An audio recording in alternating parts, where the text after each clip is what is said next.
ఈ varicose veins నుంచి ఒకసారి క్యూర్ అయిన తర్వాత మళ్ళీ ఏమైనా ఛాన్సెస్ ఉన్నాయి సార్ అటాక్ అవ్వడానికి? మంచి క్వశ్చన్ అమ్మా కళ్యాణి. మీకు వారికోస్ వీన్స్ అనేది రికరెన్స్ అంటారు. సో మనం ఇంతకుముందు సర్జరీ మాట్లాడుకున్నాం. సర్జరీ చేస్తే కనుక 30% రికరెన్స్ ఛాన్సెస్ అంటే మళ్ళీ వచ్చే ఛాన్సెస్ ఉన్నాయి. కానీ మనం అదే లేజర్ కానివ్వండి, లేకపోతే రేడియో ఫ్రీక్వెన్సీ అబ్లేషన్ కానీ మైక్రోవేవ్ అబ్లేషన్ చేస్తే కనుక 98% మనం సక్సెస్ రేట్ ఇస్తున్నామండి. 98 is like very good, almost 100%.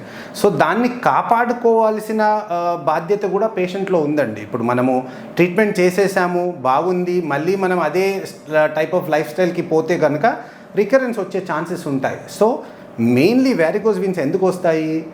బరువు ఉండడం వల్ల, ఒకటే దగ్గర చాలాసేపు కూర్చోవడం అన్నా, లేకపోతే నిల్చోవడం వల్ల, లేదా ఎక్సర్సైజ్ చేయకపోవడం వల్ల.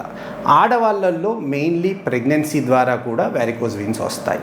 సో పేషెంట్కి ఒకసారి ట్రీట్మెంట్ అయిపోయాక మనం కంపల్సరీ స్టాకింగ్స్ వేసుకోవడము, ఒక్క దగ్గర ఎక్కువసేపు నిల్చోవడం కూర్చోవడం చేయకపోవడము, ఎవ్రీడే ఎక్సర్సైజ్ చేయడము, తర్వాత కాళ్ళు పైన పెట్టుకొని పడుకోవడం, ఇలాంటి జాగ్రత్తలు చిన్న చిన్న జాగ్రత్తలు పాటించి లైఫ్ స్టైల్ కొంచెం చేంజ్ చేసుకుంటే మళ్ళీ వచ్చే ఛాన్సెస్ అనేటివి లేవమ్మా.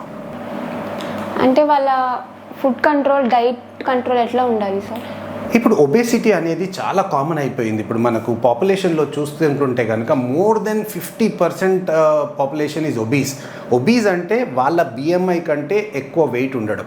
సో అట్లా వెయిట్ ఉండడం వల్ల ఏమవుతుంది, తర్వాత ఇంకోటి ఏంటంటే అన్ని ఆఫీస్ వర్క్ ఎట్లా ఉంది, ఒకటే దగ్గర కూర్చొని పని చేయడం, ఎక్సర్సైజ్ లేదు. సో ఇవన్నిటి వల్ల ఒబేసిటీ అనేది చాలా ఎక్కువ కామన్ అయిపోయింది. సో ఫస్ట్ దాన్ని స్టాప్ చేయాలి. అంటే మన బింజీ ఈటింగ్ కానివ్వండి, ఏదైనా టీవీ చూసుకుంటూ మనం తినుకుంటూ పోతే కనుక అది కూడా ఒక ప్రాబ్లం, లేదా ఎక్సర్సైజ్ చేయకపోవడం అది కూడా ప్రాబ్లం, ఒకటే దగ్గర చాలాసేపు కూర్చోవడం నిల్చోవడం అది కూడా ఒక ప్రాబ్లం. సో ఇలా ఇవన్నీ వల్ల మనకి ఒబేసిటీ అంటే బరువు ఎక్కువ ఉండడం కామన్గా చూస్తున్నాం మనము. దాన్ని అవాయిడ్ చేయాలి అంటే యాక్టివ్గా ఉండాలి, ఎక్సర్సైజ్ చేయాలి, అటు ఇటు తిరుగుతూ ఉండాలి. సో అది చేసుకుంటే మనకు డైట్ అనేది చాలా ఇంపార్టెంట్ అమ్మా. మనం లావుగా ఉంటే కనుక కెలరీ డెఫిసిట్ డైట్ అంటారు. అంటే మనకు ఒక 2000 క్యాలరీస్ ఎవ్రీ డే మనకు నీడెడ్ ఉంటే కనుక దానికంటే ఎక్కువ మనం వర్కౌట్ చేస్తే దానికి క్యాలరీ డెఫిసిట్ డైట్ అంటే 1200 క్యాలరీస్ డైట్ తీసుకున్నాం అనుకోండి, అప్పుడు ఆ 800 క్యాలరీస్ అనేది ఫ్యాట్ బర్నింగ్ అవుతుంది.